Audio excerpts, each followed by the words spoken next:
Here's her. I actually am going to put you into the room again. Okay. All right.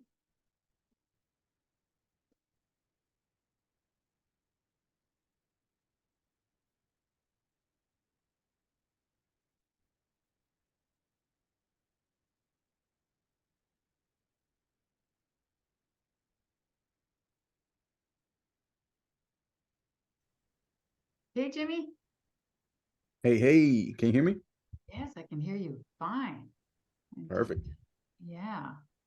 Well, this is interesting. I just finished my other one and I actually had to kind of shoo him off, which was like I shouldn't be doing. But I was like, oh my God, I'm gonna be late, so glad that worked out okay. Now I'm just looking for my, um, what do you call it? The Excel sheet that I was keeping for emails. How are you doing? Doing great. Doing great. Busy day today. Yeah, I'm not going to be able to make it to the accountability group. Oh yeah? Yeah, Where because where you heading? I have a unexpected meeting, a good one though, Hmm, with a person that I'm partnering with. So I got to be there. So nice. yeah. Hey, Jim. Nice to see ya. Good to see you too. How are things going? Hi, Jimmy. Hello. Going good. Going good. Nice to start a new week and to be here. And hi, Juan. Hey, Sonia. Oh, hey, Gary. Effie, Juan's my partner. What's I know you asked me Juan's a your couple. partner? Yeah, you asked me a couple times, so Good. Good. Nice to meet you, Juan. Hey, nice to meet you as well. Thank you. How's teaching going, Carrie? It's going good. Nice. Good. And I Yeah. can't see Sonia, but I want to say hi, and I see Jared's otter. Hi, Effie. How are you today? Good. Yourself? I'm doing well. Good. Good. I'm glad to hear it. All right. I had just finished the podcast, and I was saying to Jimmy, I was feeling a little nervous because I was actually wondering whether I was going to be late. I was like, no, I can't be late. So anyhow, it's all good. Hello, Kevin. how long is this call supposed to be, Effie? I'm sorry. How long is this call supposed to be? Approximately an hour. It can be a little bit more, whatever you want, if you want it to be a little shorter, that's okay too.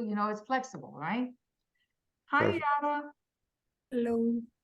Long time no see. Hello. Yes, that's true. I'm gonna have to send Long you 10 minutes ago. Yes, I know. I'm gonna have to send you some kind of gift basket. Say again? I said I will have to send you some sort of fruit basket, a gift. Oh, I take it. I know. Send me a Yeah. ticket to Chicago. Ticket to Chicago. Yeah, but the reason I'd be sending you the gift, fruit gift is because you're truly a fan if you're on my podcast and then on this too. If I gave you a ticket to Chicago, you wouldn't be a fan anymore. You'd be like, I don't like you. I'm just kidding. That's funny. That was good information, hey? Yeah. Very good information. Yeah, guys, I don't usually do any cross-selling too much, but today for my podcast, I had this guy. His name is Rondi Kember, and he is one of the top credit experts in America. You should go watch that. It was amazing. The guy has an incredible story, but besides that, he had some really interesting ideas for improving credit and such. How did you meet him, Effie? On another podcast. Of course. I'm getting kind of gutsy in just asking people, hey, would you be on my podcast? And yeah, so I learned so much from him then that I, decided I had to have him. Hello, Miss Ray Jones. I hope everything's going well for you. Effie, some words of encouragement on guest getting. One of my first businesses out of high school, or I was in high school technically still, was an online magazine. So I used to cold reach out to not famous artists, but pretty well-known artists. And you'd be surprised the amount of people that would be like, yes, I'm open to do an interview. I'm open to do this and that. So like I will get surprised all the time. They'll just give me their number. Like, yeah, text me. I'm like, okay, I'm just texting some famous dude that I listen to his music all the time. So Yeah, that is a big plus, right?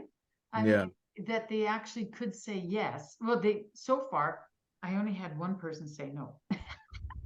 And it is kind Here's loss. yeah. And it's fun to be able to ask them what you want. I thought that there might be questions in the audience today. But today there was lots of interaction, but not that many actual questions. There was the occasional one, but not that much. So, that's kind of cool. And I'm getting better at using the chat. Oh, it's Jared's AI assistant. Okay. I just want to say hi, everyone. He said to me that I was more proficient in engaging the chat than he himself is. I was like, okay, all right, I'll take it. I will say this, if you're not on the email list and you want to be, please drop your email, because I know that way it's coming in as opposed to looking for it and searching, because it drives me crazy to search for my own posts. The algorithm is nuts. I didn't realize the algorithm, if we all said the same thing at the same time or put a comment in and went to our Facebook, it would show up completely different. Some of us might not be able to find it. Others might find just, a few down. Others might be at the very top. So the algorithm truly is unique to you. So email is too, comes directly there. So that's what I like about it. Anyhow, thank you guys for coming. I'm kind of sorry that I had to change the day, but I'm being called in by my daughter for true grandma duty. And I did move all the way from Vancouver to cold, rainy, windy Chicago for that. So I find it hard to say no. And interestingly enough, by doing both the podcast and the Zoom on Monday, I think I'm going to become more efficient. That's the plan. And if people can't make it because they were free on Saturday, but not now, hopefully they'll still watch the recording. And I think after a couple of weeks, our numbers will build back up. So thank you for coming. And today I was thankful to Jimmy and also to Juan for coming on to talk about what they have been working on. So when Jimmy first joined us, he didn't know that there were any options to pad split. It was pad split or nothing sort of thing. And now, most of us know that it's not just pad split, it's also SAM. There's a number of competitors that are in that field and self-performing. So I think the more we talk and the more we share, the more we're going to learn. So that's a good thing. And Jimmy, if you would like, please take it away. I want to, hold on, share permissions with you. Okay, there we go. And hey, Ray. And feel free if you wish to have one, and that'll be up to you. But I'm now passing the mic, so to speak, to Jimmy, who has a better mic than me. You got a good mic. What happened to your mic? It's here. It's here. It's not in service? No, it's here. It's here. I feel like your audio is coming from the computer, not from the mic. What? Don't say things like that. I paid a lot of money for this. I hear you fine though. Oh, you're just being funny. Okay. Alrighty. Let me hide a couple things here. Zoom's always in the way.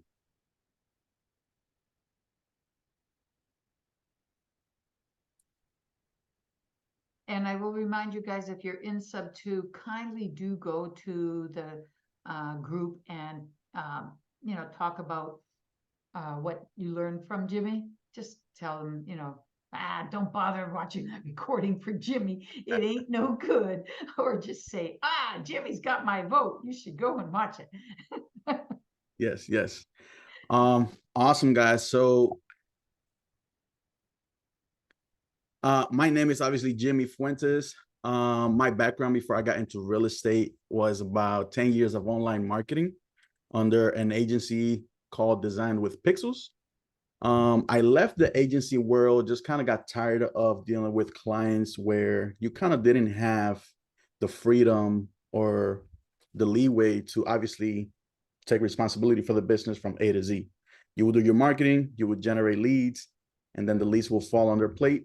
If they suck at closing, if they suck at following up, or just having a bad product, whatever. There's a million reasons why a business can fail, but I feel like I never had the control to really grow a business A to Z. So I just kind of got drained with that type of clientele and eventually started looking elsewhere into building a business that I could start and control from A to Z. I almost went into business credit world. I'm a business credit nerd. I guess it's kind of fitting today. You were talking to Randy, you said his name was? Rondi, yeah. Rondi Lambert, and he has helped over 509,000 people. Wow, that's crazy. I know. I'm gonna definitely go listen to that. There's a plug for what the Effie. Go listen to that. But I'm always listening to stuff about credit. Just today I was at a bank applying for a new card and opening a new card just because somebody told me they had a good program over there. So I almost went into that business, but right before I pulled the trigger into the whole credit world, I saw a random ad from Pace and I kind of got started into real estate and I co-founded Fruitful with my business partner, Juan Gomez. He's in here in the chat. But I consider ourselves a direct to seller real estate acquisitions company, almost like a marketing company. A lot of people always ask me, especially at meetups, like, what do you do? Are you a wholesaler, flipper? I'm like, I don't identify as any of that. I identify as finding the deal. And then I feel like I have all those tools and I have a tool belt that I just pick the right tool for the right situation. So we have wholesaled, we have fix and flip, we have buy and holds, we have short-term rentals, we have soon to be co-living properties. So I don't discriminate. I just literally like to pick the best strategy that fits for not only the property, but the seller situation, which is usually more important than the property itself. You could make any property do whatever you want, but doesn't necessarily fit what they got going on in their life. So with that said, our story, like I said, started back in July 2020. That's when I joined Sub2. And for a little bit of context, Pace himself joined Sub2 in May 15, 2020. So about 2 months. How many students were there then? I think it was about 1,000. Wow, grew fast. In the group, yes. I might be off by a couple hundred, but I didn't think I was early. I joined the group. I was like, dang, there's 1,000 people in here. But now looking back, I guess I just had kind of joined the group. Fun fact, if you go to the group and you click on the members and then you click on any user, you could see their date of when they joined. That's where I pulled this off. Say again? So if you go to the Facebook group, yeah, you click on the members of any group. Yes. You could go to Sub2, click on the members, and then you click on their name. Yeah. And you're gonna see like a little profile before you go to their actual profile. And it'll tell you right there where it says intro. Mm-hmm. It'll say, for example, member of Sub2 since July 7. So it'll tell you their date of when they joined. So I often do that, especially when I'm talking to somebody. I'm like, how long have you been around and all that stuff. You can also see their posts. So pretty cool little tool. But yeah, for the first year, I would say I was downsizing my agency and I didn't really take action until like a year later. We were still actively learning. Juan had a full-time job. I had a full-time job running the agency, and we were just learning, going through the content. You know, Pace does a million Zooms. So we were just on Zoom after Zoom, just learning all the different ins and outs. I'm very analytical and I need to kind of know all the different things. I don't need to know A to Z, but I need to know like A to Y.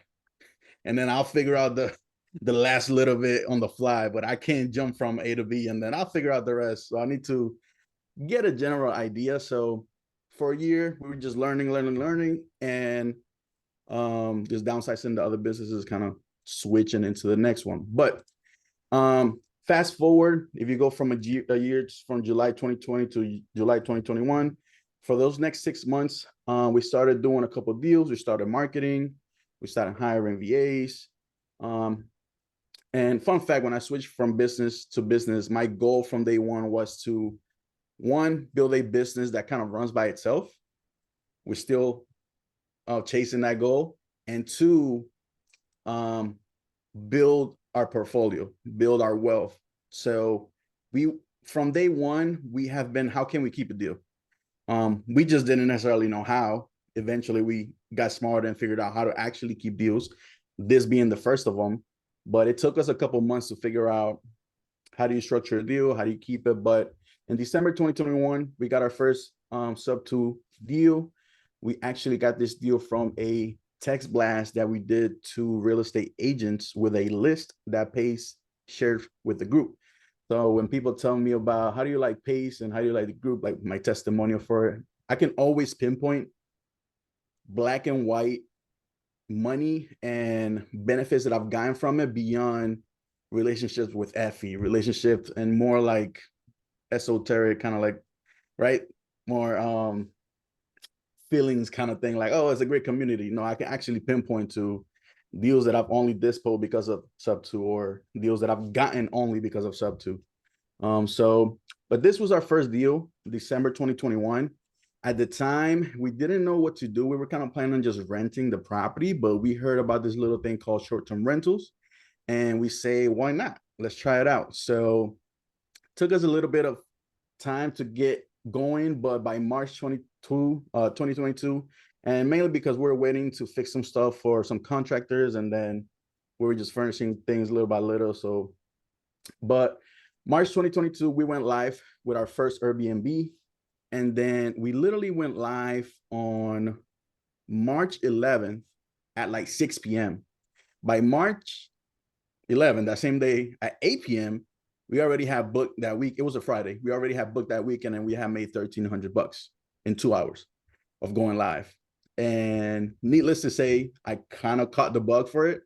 I never cared to scale Airbnb because the math never made sense to me, and the risk of it, and is very good economy kind of driven. People got to have money, and it's just very discretionary income kind of strategy, right? So I never went gung-ho on it, but we did kind of go into it enough with our goal to just cover our operations expenses, so our marketing company's expenses. So with that said, on March, we launched our first one. We kind of caught the bug. By May, we got another one. This one, we actually did arbitrage. So we just rented the property. It was almost fully furnished. It looked way worse than this. We kind of went in there and refurnished a bunch of stuff and made it look pretty good. By September 22, we did a third one. This one's also arbitrage. This is actually our best performing one. And it's in a random city that you never, like, everybody that does Airbnb, I tell them I have one here, especially local people. Like, I'm near Orlando, so I talk to a lot of Orlando people, and I tell them, hey, I got an Airbnb in Deltona, which is where I live. And they're like, Deltona? Does that even perform? I'm like, yeah, it's like my best one. But I think it's because I have no competition. So I have like one of the best Airbnbs. There's a bunch of them around here, but we just have literally like the best one. This previous one that I showed, it was in a city called Pocono Summit in Pennsylvania, which is, I think, top 5 or top 10 markets, Airbnb markets in the whole world. So extremely competitive. So from our second one, we learned a lot of lessons that we then were able to implement on our third one on September 22, and then our fourth one on October 22. So if you can see, like every 2 to 3 months, we were kind of launching an Airbnb. Those last 3 ones were arbitrage, the first one we own as a sub 2. But in October to December 22, we kind of fell into limbo. That's when the economy kind of started going downhill. The Fed started raising the interest rates, and literally we were kind of crushing. We had a lot of stuff a lot of momentum going. We had 3 to 4 different properties on the contract that we were planning on turning into Airbnbs because they were like great properties, large, they had a pool, whatever. But when the economy tanked, the numbers didn't work anymore. And hindsight 2020, it was kind of lucky for us that we got caught before closing to where we had the option to cancel, because it probably would have been, maybe not now. Now, hindsight 2020 looking, if I would have had it right now, like we could have pivoted. But at the time, it would have been very stressful to be in the middle of these rehabs at this period of time. But around January 2023, we started gaining traction again. And I kind of pivoted this presentation. I put a heavy emphasis on acquiring deals. Not, it's like half acquisitions and half co-living. And I'll explain why in a second. But before this month, we had tried literally everything any guru had told you. Batch skip tracing this, prop stream that, freaking preview that. And not just Pace or Jamil, like any guru you can imagine. Like I had like 20 VAs at one point. Oh my God, that must have, how Yeah. could you afford that? Well, I had a business before. PPP loans, credit, I don't know, just a bunch of everything. But so, and remember, my goal from day one was to build a business that could kind of run in itself. So from day one, we went into, let's build a team that kind of does all these different things that we don't have to do. But with that said, we went into limbo and we started noticing that a lot of things just weren't working. So we just downsized the whole team and started kind of revisiting every little section of the business. And the first thing that we revisited was data.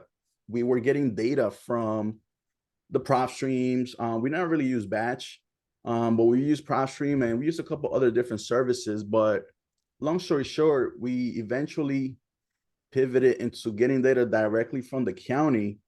And I had my VA continue to pull both lists from PropStream and the county and compare how old was PropStream just to see if it was even worth it. But we quickly found out that the county was 3 to 6 months earlier than a PropStream or a batch. So we kind of realized that we were having a hard time because we were just late to the punch. Yeah. We were literally getting late to the party. Like everybody had packed up, they had went home, and we were there like, hey, sell me your house. It's like nobody there. Jimmy, can you mind spending a few minutes just talking about what it means to get your data directly from the county? I would love to, yeah. This is literally when everybody asks me, like, hey, especially people that are going direct to sellers, like, get your data from the county. So if you go to the county, there is basically a thing called public records, or the public clerk of court. If you literally Google clerk of your county, so for us it's Volusia, so Volusia County clerk, it'll show you basically what they call public records. And in the public records, there's all type of information that you can find. Us right now, since January, all we have been focusing on is pre-foreclosure or foreclosure data. Meaning for us in the county, the way we build that list is by looking for what they call list pendants lawsuits. Basically, the bank is suing the seller for lack of payment. And for us, once a list pendant comes in, which is for us the first event, there's different types of events after that, but list pendants is the earliest one. So we look for list pendants, and literally within the lawsuit, we read every PDF document. Within the lawsuit, it'll say John Smith getting sued for 123 Main Street for lack of payment. And we just grab that address, and then that's how we build a list manually. It's painstakingly, it's just painful, which is why people don't do it, but it's why people fail. Because they think they're pushing the easy button with PropStream, which is click, click, click, you download the list, but it's so old that the list is worthless. So, and is the data from the county free, or do you have to pay them? it's free. That's another thing. It's like the Okay. best data is Right. free.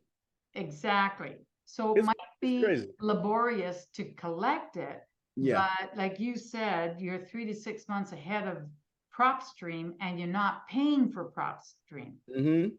Yes. Our complete marketing stack nowadays, not counting salaries, I can probably run it for less than $500 a month. Oh, that's great. For those of you And who aren't in wholesaling, you should know that most people who go into wholesaling think they have to. And then they end up having to buy a CRM.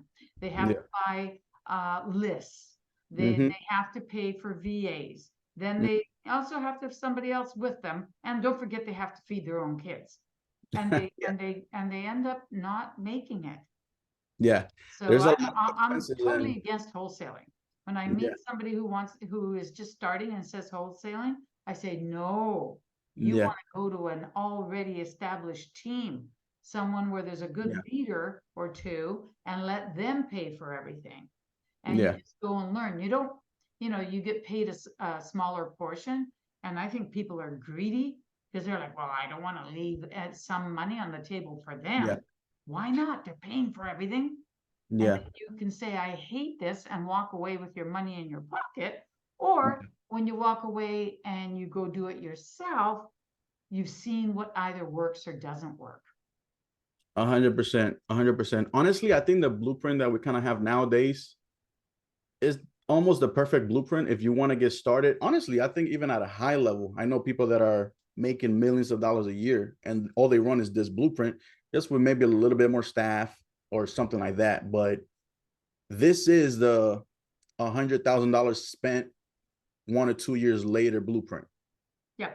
So data, number one, you got to get your data right. All we do right now is pay for closure. We used to get every list imaginable from PropStream, which meant a lot of data you got to go through, which meant a lot of skip tracing, which meant a lot of cold callers. It's just bad on top of bad on top of bad.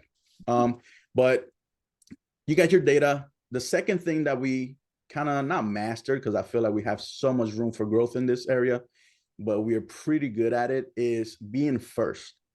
And there's this concept called first to market. So not only are we getting the best data, but we're getting that data daily.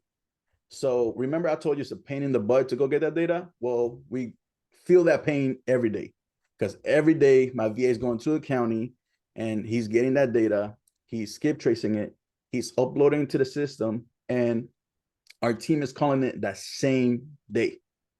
So not only are we getting the best data, but we're calling it the fastest possible. So literally being first is 90% of being successful because one, you're going to catch all the low hanging fruit. And two, you actually don't have to be that good.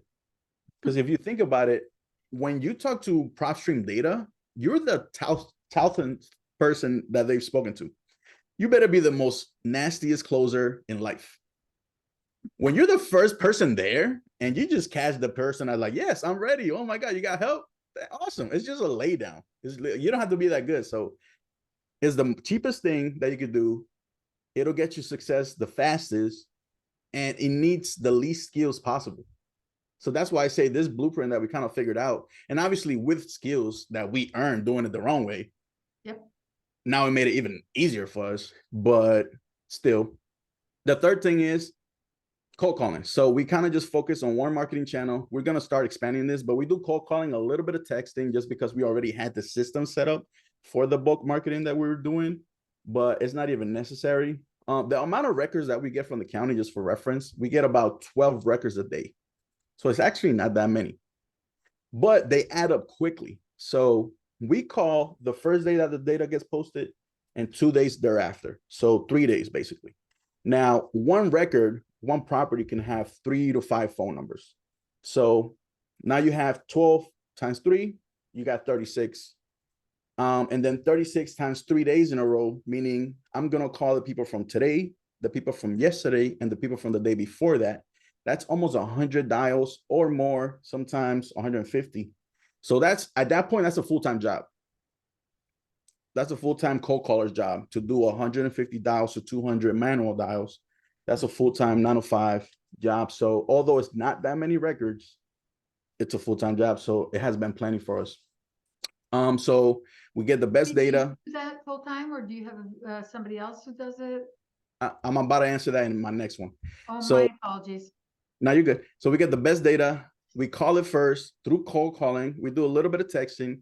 And then the person that's actually calling our data is my business partner.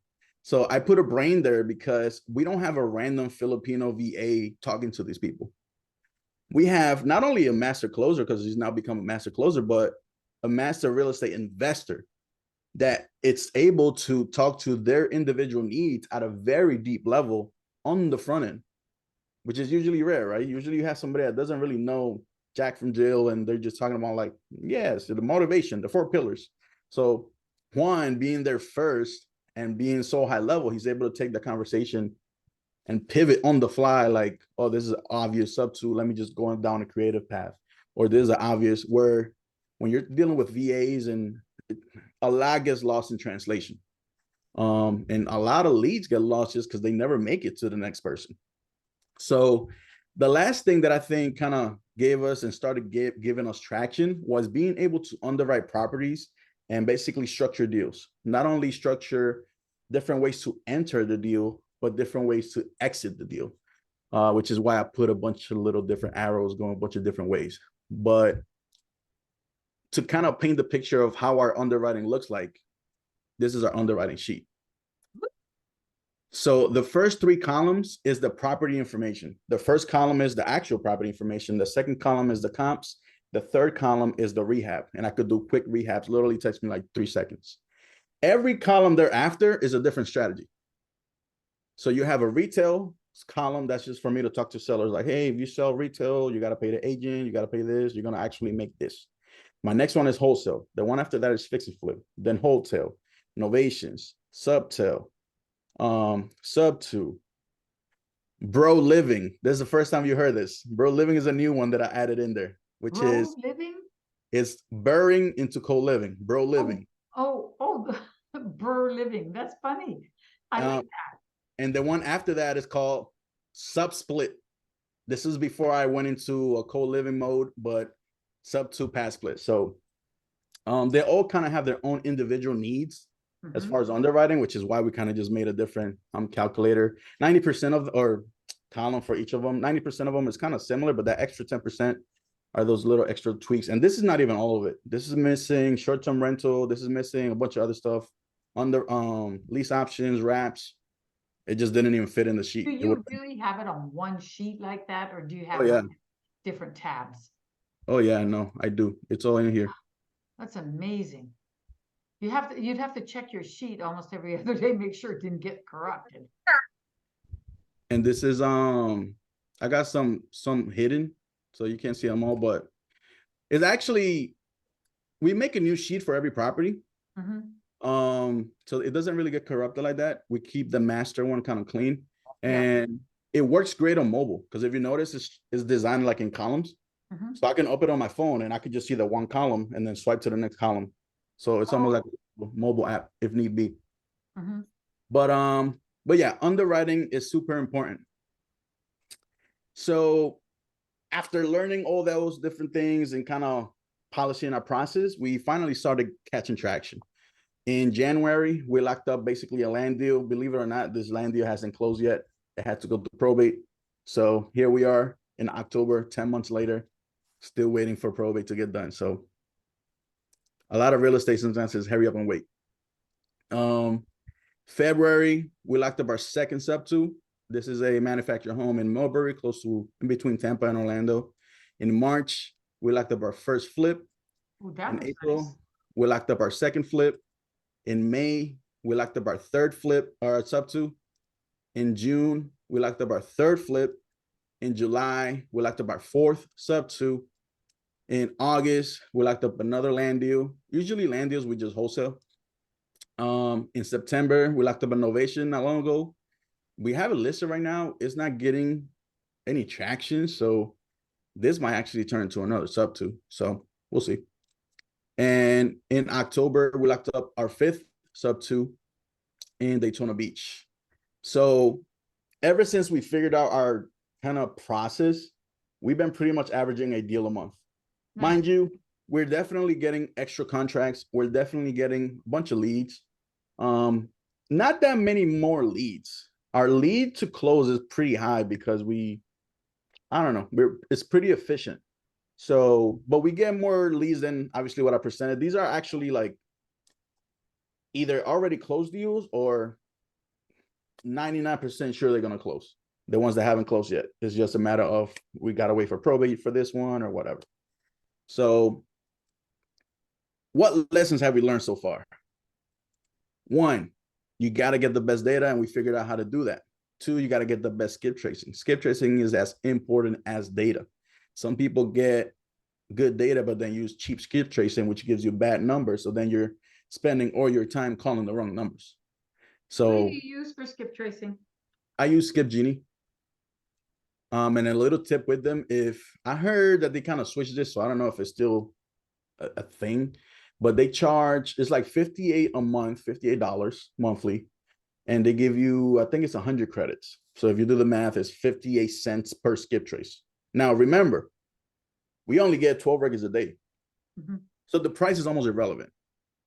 You start, that price matters when you're doing 10,000 records, which is the way the gurus teach, right? But when you're doing it the way we do it, almost irrelevant. But if you message them and ask for bulk pricing, they usually give you, I think is the lowest is 13 cents, which is about comparable with the top skip tracers. So we learn how to use the best skip tracing. We learn how to data manage.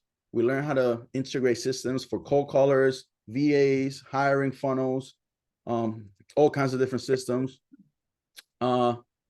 We learn how to be constantly the first. We learn how to underwrite not only every entry possible, but every exit possible. And we learn how to negotiate. That one was painful. I remember we used to call people and we used to not be able to lock anything up. And we spoke to this one person that he asked us this question. He's like, how's your closing? And I was like, what do you mean closing? Like, like negotiating and all that. I'm like, I don't know what you're talking about. I just, hey, your son, I want to buy your property and ready to buy it. He's like, yeah, look into that. And this is the phrase that he gave me that I've repeated probably so many times, but he said, if your prospect is not crying on the phone, you're probably not good enough at closing. And I was like, Wow. that made me think, I'm like, man, I've been so far from making anybody cry. Especially like sometimes you get into arguments with people like your property's not worth that and whatever, right? So you get into all these arguments, but negotiating was a skill that we still every day. That's probably one of the biggest skills that you kind of need to learn when you're doing direct to seller. Transaction coordination is another big one. There's a lot of simple stuff that you got to learn, but transactions can get complicated, from simple probates to 10 different family member probates, and you got to get everybody on board. And then this person died, and then they had a written will, but the will, they can't find the physical copy, which needs to be, you need the wedding and whatever. So many technicalities. But transaction coordinating is like a whole world on its own on how to fund deals, whether it's a fix and flip and you're using hard money, or you want to bring a private money lender, or I'm a credit nerd. So how do you want to use this trade line, credit line for it to fund a credit card, or you want to use your own cash, right? Or partner with somebody, whatever. There's a million ways to fund it, but we've pretty much done, I think, all of them. The only ones that we haven't really done is traditional financing, like commercial loans and maybe DSCR, which we might soon. So, and the last is actually closing the deal.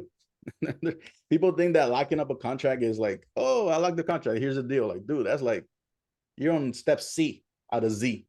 Like, there's so much that has to happen. Like I said, like my first deal on January, we still haven't closed that October, and no fault to us. It's just probate takes however long it takes, and a lot of loopholes with that one. And the deed was under a guy that was married to a lady, but he had given half of the ownership to another lady. The lady didn't even know, like an ex of sorts. So it was weird. And the lady thought that she was the owner, but in reality, she only owned half. The other half was owned by an ex that she didn't know about. The ex didn't know she owned half of the property. The guy just, I guess, loved the lady and he put her as half owner. So we had to like get her to send us a quick claim, and we bought it for $2,000, and then it's been a mess. So that's called messy title, and there's always so many challenges within that. But why do I say all this and I give you this whole background? Why should you care? Because I think co-living kind of wipes all this out. I honestly see co-living as almost the future. And I'll give you the two reasons why I'm super hyped on co-living. And I think the biggest pain points that it solves as a investor or marketer, right, from our perspective. You have the passive people that they only want to buy a property every year or whatever. And for them, they don't really deal with these struggles or hurdles. But I think for somebody that's full-time investing, running a full-time acquisitions company, the biggest two things that you're going to run into is one, you're eventually going to run out of money. And you're going to run out of your own money. Traditional financing, especially nowadays with today's interest, it rarely ever works with a regular rental in mind. Short-term rental is sketchy nowadays to where it's not even, I don't feel confident about short-term rentals. I wouldn't bet the farm on it. I never did, and I probably wouldn't, especially now. So it helps with actually making the math making the math make sense. It generates enough cash flow that it can service pretty much any normal debt that you want to put to it, whether that's a DSCR loan, a traditional commercial loan, or even bringing private capital on board to fund whatever gaps you're missing. And once you're able to fund pretty much any deal, it solves the second, I think, issue that I see as an investor in a direct-to-seller market, which is getting deals. A lot of deals, we have lost deals before because of $5,000, $10,000, $15,000. And that's because we're competing in a market with super seasoned fix and flippers that they have 3 crews and they have their own warehouse and they buy flooring in bulk from China directly in containers. So they're able to make more aggressive offers to sellers. But when you're buying for the purpose of buying and holding, you don't care to make a profit. They still got to make a profit. It might not be as much as you, because I'm conservative and I need to make 30, 40, 50 grand, because when I mess up, I'm actually going to make 30.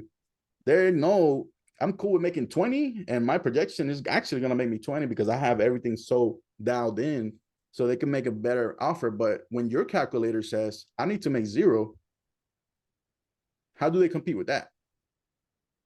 Because your business is no longer fixing and flipping. I don't need to make money on the purchase. And I'm not saying go overpay for property, but those deals that we missed over $5,000, $10,000, $15,000, whatever the thing is, now you're able to just go get them and pick them up.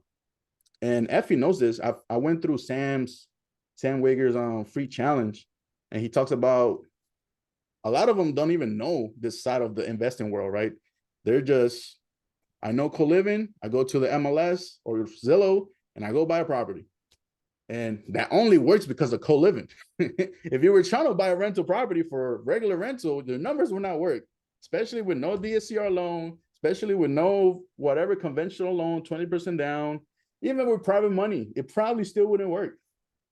But co-living kind of opens up the door for that. And I think if you throw in private money racing, private capital, it almost like sets you free. You can outbid probably every fix and flipper, even normal buy and hold people that buy from wholesalers, because they're probably still buying with the intentions of either burring, meaning they need to get whatever percentage. A burr is almost the same as a fix and flip. The profit that you want to make in a fix and flip is the money you're going to leave in a burr. Yeah. So the numbers are very, very similar. So you can still beat them out because the money that you're going to leave in can be from a private money lender. And you can still buy a deal that you only need to leave in 10, 20 grand that comes from the private lender. So I think co-living is the future. Me and my team have been talking about it a lot for the past month, to the tune of we're thinking about switching our whole operation over to co-living. And we think that in the next 5-10 years, we can build $100 million company if we're literally focusing on just taking down deals and raising capital. And just, I think the $100 million was just taking down a deal like a month or every other week. Like, it wasn't nothing super aggressive. Like, there's people that fix and flip more than that. There's people that fix and flip 1 to 2 properties a week. They just have multiple crews and they're dialed in. So they're doing 2 a week or 1 every week. So us taking them down, I don't think it'll be that ludicrous.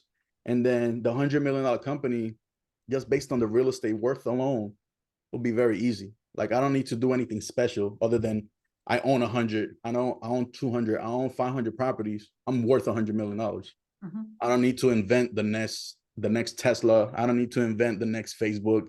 I'm not doing nothing special here other than buying a property, raising capital, and co-living it. So Yeah, the but the reason that I numbers went through that are whole so good. spiel- Go ahead. The numbers are so good that you actually do have more leeway. You're less likely to fail. And, you know, I do think it's going to become more popular, to be honest. Yeah, I think we're early on it. I think I've been doing a lot of research and I'm finding out that people have been doing this since, and when I say people have been doing this for centuries, Yeah, of co-living, course. right? But when I say people have been doing this for a long time, I mean high level hedge funds, high level billion-dollar companies. Like there are a lot of them that have been doing this since 2016. So I think we're still super early to where the common Joe Blow, Jimmy from random city in Deltona in Florida, all those people that will like enter Airbnb, for example, um, I don't think they have nearly even remotely came across this idea, especially as a self-managed option. People are starting to hear about Pass Split, but Pass Split, as I'll show you in a second, the numbers look way different when you self-manage. So Yep, especially if you're going to concentrate in one or two areas, Jimmy, you know, because you're going to be able to get a management company as part of your organization pretty quickly. yeah, So that part is really important. And that's what Pad Split is struggling to do. That's why they aren't in a lot of cities, you know, because they just don't have the numbers yet. So they don't want to go. It's like the chicken and the egg, right? right, So right. that is very interesting. Yeah, for us, everything that we have done thus far, it's Central Florida, and we have like a very specific 3 counties that we're in. Which counties are you in? I'm in Volusia County, which is where Daytona Beach is, where they do Daytona 500 NASCAR. I'm in Seminole County, which is the county after that, and then Orange County, which is where Orlando is. So I live right in the middle between Orlando and Daytona. And if you draw like a 30-minute radius from where I am, I hit Daytona and I hit Orlando, which is both sides. Got it. Got it. Are you Um, going to stay in that market? we might expand a little bit into the outskirts, like towards Tampa. I know there's a lot of activity towards Tampa and co-living. You want to be near jobs and ideally like a big-ish city or like within the outskirts of the city. So I'm not opposed to like a Tampa. I have a property right now in Melbury, which is between Tampa and Orlando. That one was just a referral. So just landed in our lap and we are able to take that down. So, but nothing like I don't want to go to a different state or nothing crazy. Okay. If I expand, it'll be like within reach. But right now, I'm at 30 minutes from where everything is. I might go an hour out. Okay. So Before you move on, because I know you're going to move on to the pad split, Jessica has a question. shoot, And if you could answer it briefly, that'd be great. She asks, where did you learn to raise capital? I didn't. Um, I didn't. That's a great question because if you notice my list of things that we learned, private capital was not in there.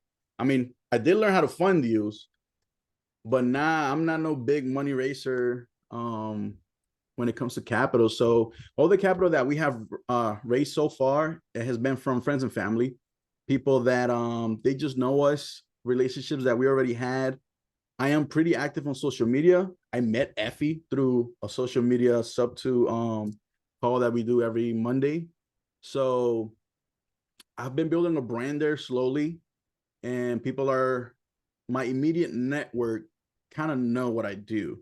And I post a lot of subliminals, like if you want to partner on the next deal. So people reach out, but all the money we've raised so far has been from friends and just us contacting them. Well, once you get your investor passport, that will change because people will be like, you know, he's done some things and Yeah, been checked out. And then Effie will say, why don't we do a deal together? yes, 100%. Okay. Um, All right. Cool. But yeah, we have plans for, again, I mentioned earlier a little bit, which we might pivot into like just a capital raising company. And when I say capital raising companies, I have my ideas on how to go about that. But I think the more important part with capital, I think raising capital is pretty straightforward. You go ask a bunch of people and they'll give you the capital, right? But the way they'll give you the capital is by demonstrating that you're a safe person to put their capital with. And Effie mentioned a passport, which that's one way. But honestly, passport is just verifying that you haven't had a bad past. But that doesn't mean that you're competent to do whatever you say you're going to do. And I feel confident now. I didn't before, but I feel confident now because we've self-managed Airbnb. So for me, self-managing co-living, which is kind of where we're leading to, is going to be easier than Airbnbs because it's once you put somebody in there, you kind of forget about it. So we've self-managed, we've done fix and flips, we've done direct to marketing, we've done the negotiation. So all those skills gives you the certainty to then go talk to somebody and say like, hey, I got this going on. And honestly, the way I talk to anybody that I want to raise capital from, it's like, I'm a train. The train is moving. If you want to hop on board, hop on board. But if you don't hop on board, I'm still going to get these deals done. And having business credit actually helped us a ton in the beginning. We funded all of our first deals, and I was able to come into a conversation with that ego almost, or that bravado of get in or get out. Like, I really don't care because the deal is funded regardless. And I know it's going to make money regardless. So I'd rather do it with you, and I'd rather partner with you, and I'd rather pay you the money than Chase, or I'd rather pay you the money than Bank of America or whoever. So let's make money together. But I'm cool either way. So business credit helps a ton, and having the skill set helps tremendously. It'll give you the confidence because anybody can raise capital. It's just, I don't know. I don't have the confidence to raise capital if I didn't know what I was doing. I couldn't look at somebody straight in their face and tell them, give me your money. I promise you it'll be fine. I can't do that. But some people do. Some people do. And I don't know, but that's not me. But hopefully that gave you some insight. So yeah, going into co-living, switching the conversation, what are we looking like today, right? So this deal, we actually, if you kind of briefly remember, we locked it up back in May, but we actually just closed it in August. So again, not everything is so fast. A lot of real estate is hurry up and wait. When I first got into real estate, I thought you had to close deals in a week or two, but I don't think I've yet closed a deal in a week or two. The only deal that I've closed in a week or two was a fix and flip, and it was a buyer that bought it cash, and they were buying it for their daughter.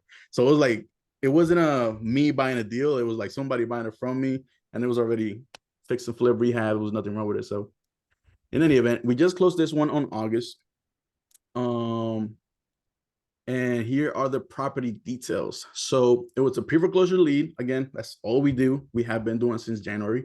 We don't touch any other list. We do deal with probates naturally, because a lot of pre-foreclosures is because somebody died and then they stop paying the property. So they go into pre-foreclosure. But pre-foreclosure is the only list that we kind of cold call or text. This one specifically was a cold call. The ARV for the property, it's about $300,000. The owner owes $330,000. Oops, sorry. So that automatically takes out a bunch of our tools, right? It's like, right, you can't do cash. And a big reason for it is they have $50,000 worth of solar panels that they bought. So $270,000 on the normal purchase, and they probably owed a bunch of more just because they were in pre-foreclosure, late fees, attorney fees, and whatever. And then they added $50,000 on top of it of solar panels. So automatically, we're already thinking, all right, this is probably a sub two. There's really no other way. It's a 3-2, 1,300 square feet. So it wasn't that big, right? So we weren't really thinking, mind you, at the time that we locked this up, I go to a lot of meetups. I go to a lot of my local Gorrias and whatever other different real estate meetups. I probably go to like 5 or 6, 7 different ones monthly. And Past Split, there's a couple that they do. I think they do all of Florida, but they are mainly in Central Florida. So they're always in there. They've had tables sponsoring. They've had talks talking about it. So Past Split has always been in the back of my mind. But when I first saw this, I'm like, all right, 3-2. All right, whatever. I didn't really think much of it. So for me, I was thinking PITI is 1,900. The mortgage is a decent rate nowadays, 3.75. With the solar is $200 of that 1,900 is solar, so the actual mortgage is 17, and then 200 from the solar. But the rental rate is 2,000 a month, give or take, because the property is not in the greatest neighborhood. It's in Orlando, but it's probably in one of the, I don't want to say the worst neighborhood in Orlando, because definitely worse. It's safe, but it's probably the lowest neighborhood you could get into that is safe. Anything lower than that is like, all right, get a gun and be careful.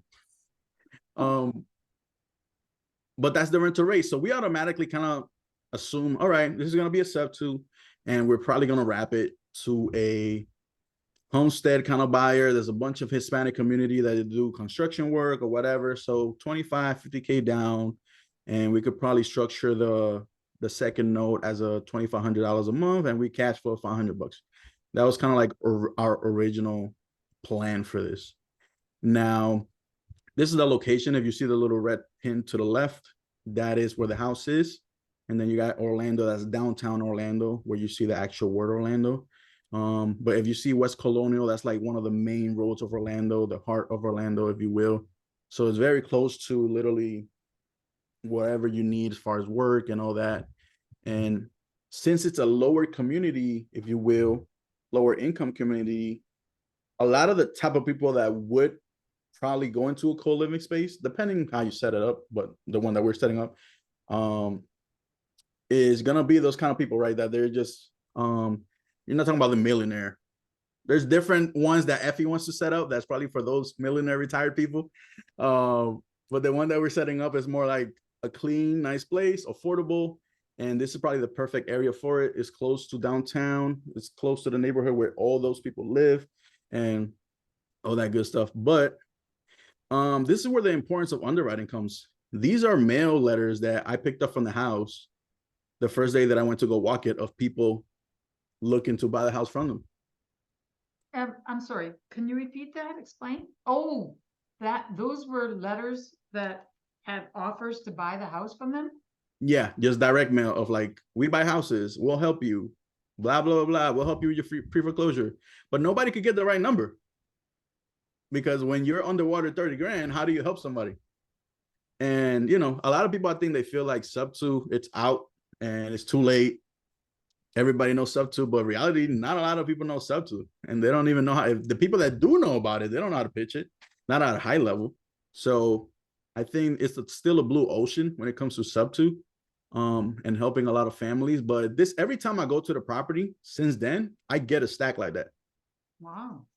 So I literally have a stack right here next to me that I've been meaning to go through, because I like to go through it just to learn like what kind of mail they're sending and whatnot. And you could get buyers from that too, if need be. But they're still sending. So that also tells me they suck at marketing, because they haven't noticed that their property got sold. So like, we know when properties sell, we don't market to them. They're already sold. So they just wasted money. It's a bunch of wasted money. But point is, we were the only ones that provided the right solution to this person at the right time. And we were one of the first ones also, because remember the whole process that I explained earlier. So much so that this is what the seller had to say. Hi, my name is Jacqueline, and I've been working aside with Fruitful. Yep. And I'm here to basically advise you guys, take the chance, it's not a scam. Ever since I'm currently pregnant, as you can tell. I've been stress-free throughout the whole process. They've been helping me out with the whole issue with the homes and with the house. And I'm here to go ahead and answer some questions. Awesome. What did you think about subject to when Juan first told you about it and the concept of us taking over the mortgage and all that? Well, honestly, the minute he called me, honestly, I broke down in tears, but he was very understandable. Remember when I told you, how's your negotiation skills? Are they even crying on the phone? Like, this is like so perfect. I did not set this up on purpose. It just kind of worked out. I think that everything will, work out. He will try so hard to like help me at the end, maybe like get some cash, and he did.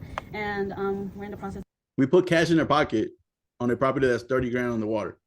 That is $2 pretty grand, cool. it wasn't much, and I'll go over the entry fee, but still.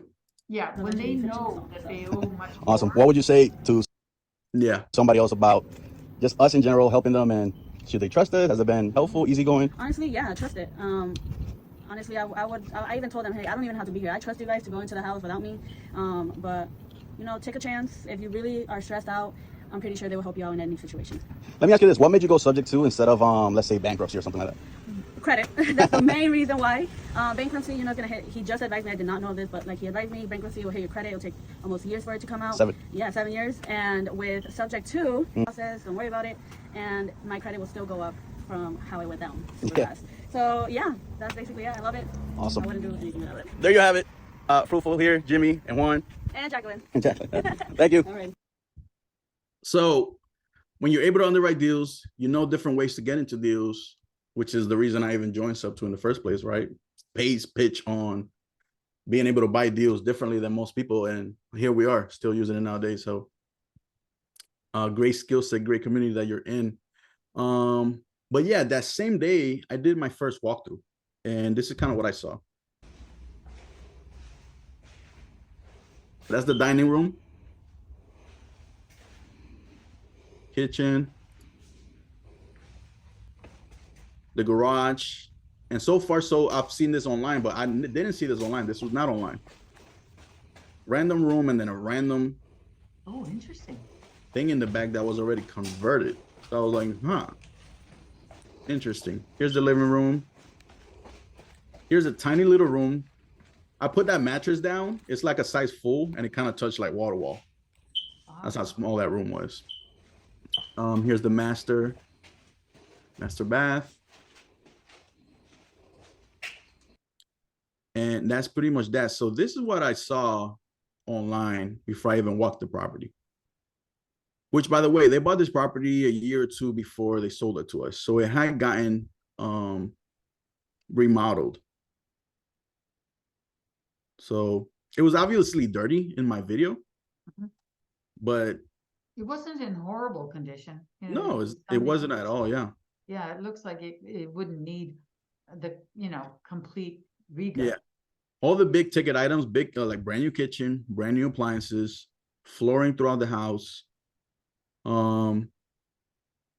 paint. This is the tiny room that I was telling you about. Master. So this is what I saw online, and that's why, I don't know, I wasn't really considering like co-living or pass play at the time. But then I walked it, and then I was like, huh, what's up with these rooms at the back? It's already kind of interesting. And then I think we could do something in the living room area and maybe something with the garage. Then the wheels started turning. I'm like, all right, maybe we don't do a wrap. Remember, like all the way at the beginning, I said our day one goal was to build a business that runs by itself and build our wealth. So every deal that comes through our thing, our first thing is like, how can we keep this? Like that's my mindset. And when I was in the wrap strategy, that's not a how can we keep this? I was like, I don't see any other way we could keep this. So I don't want to lose money every month. So at least let me make something. It'll still make me some kind of cash flow on the wrap. But once I started seeing the property, I was like, okay, maybe there's something here. Let me enter my slideshow again. But And was that the first time you saw the property when you went in? With them? yes. Wow. It's Yeah. always When a I was with little her. worry, right? You're not sure what you're gonna see. Yeah, I did know that it kind of got flipped not long ago. So how bad could it be, And we fix and flip, so Yeah, got it. we fix and flip a lot worse than this. Like I don't care if they were hoarders. Can't be that bad. Like because it got flipped recently. So that was our mindset with that. Yeah. So after living in the house, I was immediately like, all right, this could be our first pass split. Let's start looking into this pass split thing. So this is kind of what my idea was when I saw the property. I'm like, all right, the property, if you look to the left, it already has those 3 rooms down here. So that's there. I was like, the dining room, maybe we could do a room there. It's pretty big enough. The garage, we could convert it, create another room. But then there's 3 rooms already in the back, kind of. So there was this big one that we can split and turn into 2. And then there was this one in the corner that was kind of already by itself. So bare minimum. Were Go ahead. both baths in there? There's 2 baths, yeah. Okay. Which I know it doesn't meet FE standards. No, that's okay. It's just I wanted to know that if they were both in there or not. Okay. Yeah. The blue ones, I know it looks like chicken scrabble in here, but the blue ones are the baths, and then the red ones are rooms. But didn't So- you show us one of the rooms that was off of the master? Is that wrong? Did I get The it wrong? bathroom? Yeah, Yeah, so that's this one. okay, I'll show you what we did with that. We converted it into a shared one. I gotcha. I see. You So opened it the was in the door. master, but we kind of got lucky where this door that's in the hallway, Mhm. or not door, but that wall that was on the hallway, there was nothing there. It was just kind of like when you go in the bathroom, you look at it, it was just a wall, nothing touching it. So I was like, maybe we can open that, and then we close the hole that's from the master to it. So I'll show you. I Got it. got I update got it. videos, but this is kind of what that looks like. This is the 3 model. So when I saw these rooms in the back, that's when I was like, huh, okay, maybe it is our first pass split. So we could split this room in 2, and then we have this little room right here. That's 3 rooms. And then the 3 rooms in the main house, we got 6 minimum. And then the garage, I knew you can always convert it. It's just how much does it cost to convert a room in the garage? So it's more of a expense kind of mathematical equation. And then the dining room one, it was an iffy one on the size, but eventually I measured it and I was like, okay. And then this room was tiny, which I was scared of. I'm like, all right, maybe one of the original 3 won't even count because it's so little. And Passplit has their I think their minimum room size they want is 8x10. And if it's like a little bit smaller, you could kind of get away with it, but you can't have like this room was tiny. This room was like 5x7 or something. I was like, man. So immediately after leaving that, we started running through all the numbers, right? I was like, all right, this might be a pass split. So let me run through the numbers again. We started looking at the entry fee. We got 25K in arrears because it's a pre-foreclosure. 3K in closing costs, roughly calculated. 2K to the seller. So just to control the property, if you will, buy the property is about 30 grand. And then we estimated like another 20 in rehab. Again, the property was already rehab. So my rehab means adding walls and then little knickknacks. And the biggest expense for me was really AC, which I figured it would be like 10 grand. And I was pretty close. It was 9.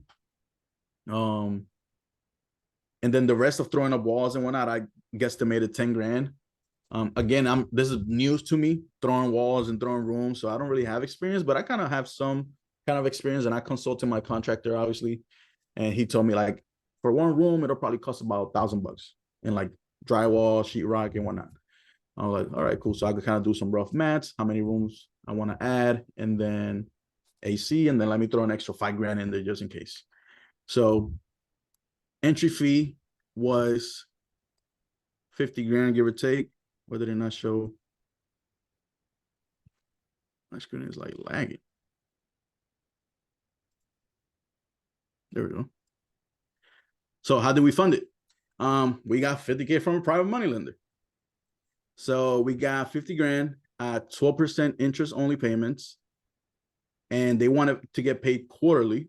I don't know why. They didn't want to get bumped monthly. So we didn't mind it. So we pay them 1,500 every quarter. We actually haven't made the first payment. The way I structured it, I said the first payment will be 3 months from the day that we received the capital, just so we could get the property rehabbed and hopefully, what do you call it? Not booked, occupied, occupied, and get money coming in, and then we could just pay them. From the cash flow. And they're committed for 2 years. Oh, that's nice. Yeah, so in 2 years, we can either pay them off cash flow, or we have, I don't know, our strategies are changing, but we do fix and flips. So usually we pay our private money off of fix and flips or whatever. We get money from Airbnbs, fix and flips, so wherever we get the money from. If we need to get credit card, I'll get a credit card and I'll pay them off if I need to, or replace them with another private money lender. There's a million ways to pay a private money lender, but this is what our projections look like under pass split. So ARV 300,000, asking price 330. That's really not what they were asking, it's just what they owed. Rental income, I did it at $200 per week per room. which is a little bit conservative from what they told me. It's more like 315, 320, all the way up to 350, depending on how big the room is. And obviously depends on how nice you make them and all that jazz. Again, we have Airbnb experience, so we kind of know how to make things look nice with a low budget, if need be. But on the low end, $200 times 52 weeks divided by 12 times 8 rooms gives you 9,200. Rehab costs 20,000. Furnishing, I'll explain this later, but furnishing, we only do half of the rooms because we heard that, I forgot what the reason it was, but that's 6,000 that we budgeted. Cash to seller 2,000. The mortgage arrears was like 20,000, and by the time we closed, again, we locked it up in May. By the time we closed, it was August, so kind of adds up. And then the closing costs down there. So if you notice, the cash on cash, even with past split, this is taken into consideration. I'll show you the expenses that we underwrite with in a second, but this is taken into consideration their 15% management fee. Even after that, 50%? 15. Oh, okay. So Even after that, we will still cash on cash, 46%, give or take. But where do you have your, I don't see the management fee on here. I'll show it to you in a second. It's, remember I got them long columns. Oh, yeah, yeah. I didn't put it all in here, but I'll show you. I do have it on a separate slide. Okay. But this is with past split management. This is without past split. This is self-managing. Our cash flow goes from 2,000 at the bottom to 3,000, and our cash on cash damn near doubles. So at that point, that's when I was like, huh. So Patsplit wanted it 1,000 a month. Yeah, they charge 1,500 and 1,500, or not 1,500, 15%, and 15% of the 7,000, rough math, it's about $1,000. Yeah. So I was like, okay, that's not crazy for one property, but if I know we want to get like probably 10, 20 of these, when you multiply that number times 10, 20, now we're talking about 20, 30, 40 grand of cash flow that you're literally giving away. Like, we've done all the hard work. We've marketed for a year. We've babysat this deal for a whole year. We took it to the finish line. We got the capital. We private raised it. We project management. We rehabbed it. And then all they do is literally find the people, put them in the rooms, and if anything breaks, they call you. So it's not even a full management company. You still got to kind of manage the company. I mean, the property. So I was like, mind you, I love managing my Airbnbs, and we automated like 90% of it. Most people also go with some kind of management company for the Airbnbs. And for us, we keep all that capital and all that income in-house. It's super easy. We just get a random message here and there. And we have me, my wife, Juan, and a couple other partners in the chat. So I literally answer maybe a message every 2 weeks. Juan does a lot of them because he's just, we race, like, who answers first. So usually, like, I'll get a bing, I'll open it. By the time I open it, I already got answered. That's what the numbers look like differently, right? So at this point, I'm also starting to go into Effie's calls. And I'm starting to learn about co-living. I didn't know co-living was a thing. I thought it was long-term rental, short-term rental, Airbnb, or past split. But I didn't realize past split is just a platform in this bigger industry of co-living. And that's when I started learning. I'm like, I remember asking in one of Effie's calls, I'm like, hold on, so you're telling me I could manage this myself? They're like, yeah. Not only can you manage it yourself, if you manage it yourself, you almost have less restrictions because that's almost like you do whatever you want. And you don't need to furnish it because a lot of people want to bring their own stuff. I'm like, oh, that saves me $6,000. So not only do I make more money a month, but I don't need as much money to start it. I'm like, I'm loving this. So I start going down a rabbit hole. But the biggest thing for me was like, can I actually fill this place up? Can I get it occupied? So before I show you how I verified if I could, these are the expenses that I kind of look at. And we built these out over time from our Airbnbs. And this is how we would underwrite our Airbnbs. And a lot of expenses from Airbnb kind of translate to co-living. It's just a lot less cleanings and the fees change a lot, but you still got your water, you still got your electric, you still got your solar. You have your lawn, but a lot of people I never hear talk about snow. Especially if you're in a snowing state, you gotta pay for snow removal. And oftentimes it's a lot more than landscaping. So we learned that lesson in Poconos. In the Poconos, we had to pay, I don't know how much for snow removal, and it damaged our driveway. It was like a whole thing. I was like, oh my gosh. I never heard anybody have that in their underwriting sheet. Internet costs, insurance, if you have any extra insurance in there. Sub to creators coming up.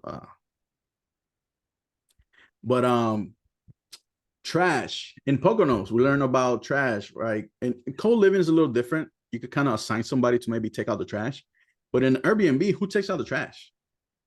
So some of our Airbnbs, we had to pay people to go just literally grab the trash can and drag it to the curb. So these are random expenses that we learn over time that we just put in any property that we're going to keep, especially stuff like this. You got your pool, hot tubs, supplies, if you're going to provide anything like coffee and stuff like that, which I've seen some co-living properties do. Technology, your Ring cameras, your security cameras that have monthly subscriptions. Maybe some kind of smart locks, depending which ones you get. It might have some kind of subscription. So we put a little technology fee in there. Our cleaning, that one is pretty rich.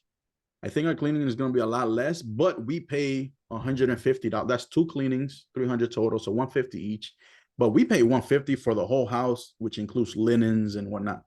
Co-living cleaning is more like the public areas, the bathrooms, the kitchen, that's it. There's no linens that they're touching. So I would imagine that is going to be half of that, but whatever. I just put it in there for the sake of it, because I don't know how dirty the bathrooms might get in a week or two. So it might balance out to where they don't do linens, but they spend 3 hours in the bathroom. Who knows? So I just left it on there for projection sakes. Servicing company, it is a subject to deal. So we factor that in there. That's where you see your pass split fee, Effie. Yep. Vacancy, I actually ran my numbers without vacancy because I was already being very conservative on the projections on the rental. So it's almost like a vacancy because I think I'm gonna get more than the 6,900 that it was.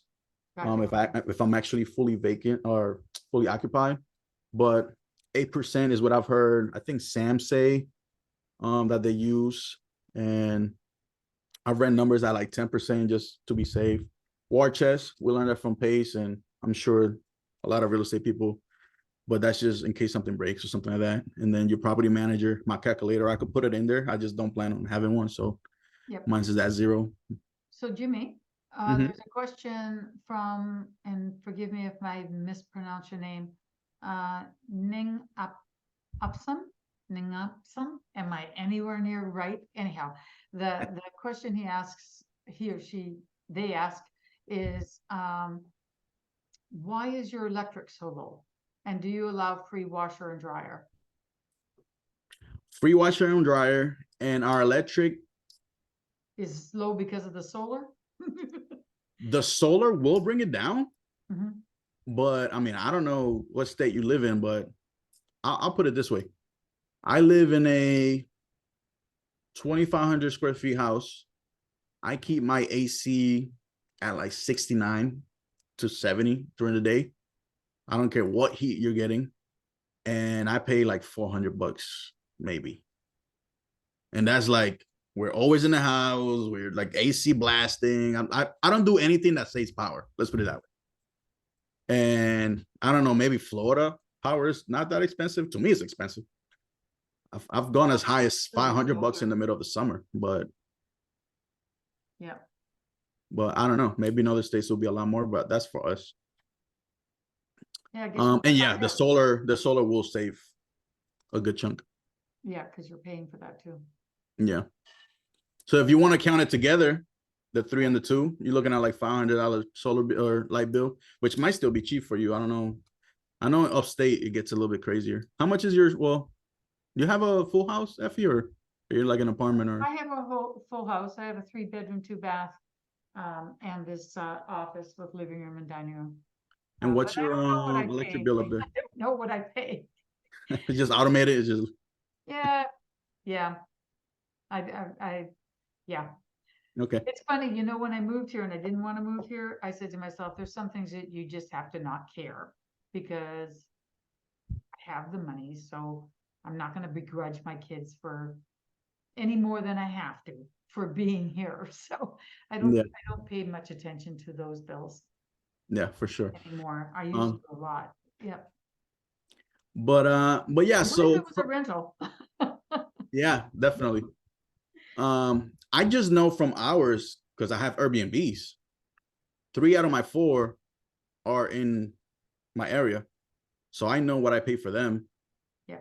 And they're similar. A lot of times we'll have a guest. Jesus. A lot of times we'll have a guest where they'll leave, or the cleaners, they'll leave the AC blasting, and then the next guest comes in. Like, we learned our lesson. Eventually we install Wi-Fi thermostats and we'll lower the temperature just to save money. But our Poconos property, we've got some crazy bills on that one, more for the heat. Yeah. It's never, but Florida, you don't really use heat. Yeah. Florida doesn't get cold enough to let me use the heater. Yeah. So I don't know. In any event, moving on. So my only worry with co-living is, am I going to be able to fill this property up? I don't know nothing about getting tenants or members. And I don't know what the need is for this. So what did I do? Let me run some test ads. Let me see, let me get a gauge on what the temperature is in the market. So I posted a test ad. I grabbed the picture from one of our Airbnbs. My wife did that mural, which I plan on doing on my co-living house. So, and every room will probably have its own little flavor. I might do some neutral ones. I don't know. People probably look at it like, I don't want to live in a room like this. I don't know. I don't know if it'll be a selling point or people will be like, what the hell is this? So You'll find out. Don't worry. right. So I posted that, and this is a random stat that I got the other day in my notifications. This was just from one ad. I actually posted three to 4 ads for different cities because I have properties in different cities. But just for one of them, it's 1,800 clicks. And I was like, okay, so just that one ad is getting tons of attention. That one's in Daytona, actually, which is the one that I locked up most recently. But then these are my messages. Mind you, this screenshot I took a couple hours before we hopped on here. Mhm. So I have already responded and commented to probably over 100 to 200 people. Wow. These are the ones that I just kind of been ignoring at this point because I didn't even know what to do next. I have since learned what the next phase is. But needless to say, tons of need, and my confidence on being able to fill the property has gone on 10x. So this was my last deciding factor of like whether was I going to co-live it and just self-manage, or was I going to still stick to a pass split. Mind you, I have researched pass split just from my marketing knowledge through my marketing agency days. There's software that you could use on somebody's website to see where they advertise. So I'm able to see a list, which I have looked up, of where they take their properties and list them at a bunch of other directories. That's when I first started getting the hint of like, all right, so you just grab my properties and then them near put it on marketplace. So I'm like, I can just put it on marketplace. Like, I don't need you for that. It's kind of like real estate agents. Like, all my flips, we just self-list them on a flat free listing, and we save like 10 grand because they don't really do anything. Listing agent, they just list it, and then they're not gonna negotiate better than me. Like, I negotiate every day. Yeah. Hundreds of transactions. Whatever. Don't get me started, agents. But that's kind of the vibe that I start getting. I'm like, all right, I could do all this stuff. Like, mind you, we also do this full time. For some people, it doesn't make sense. They kind of have their W-2 and whatnot. But for us, is we do this full time. We have the bandwidth, and once we have enough properties, it will more than pay for somebody full-time salary take over that whole role for much cheaper than Right. the 15%. So this is the I'm tech. curious about, hang on one second, I'm gonna interrupt you. Yeah. Ning. Oh, I'm sorry, Ning, I'm ruining your name. Okay, he got it. I'm glad it's Effie. It's sorry. That's actually my email. Just it's Gladys. Sorry, I've got so many questions. No, I want the answers to the questions to be answered. That's why I said, please stop. You know, you figured out your question?